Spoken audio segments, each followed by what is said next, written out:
अदनान, भतीजे, तुम तैयार हो? सब इंतजार कर रहे हैं। मैं तैयार हूं।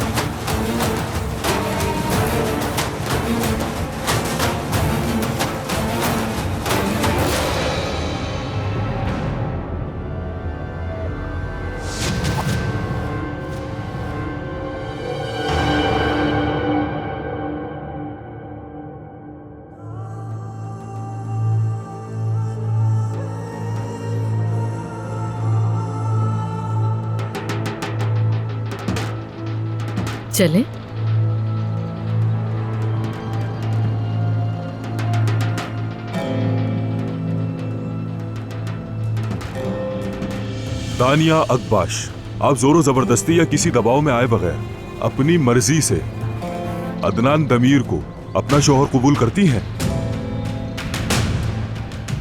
करती हूँ।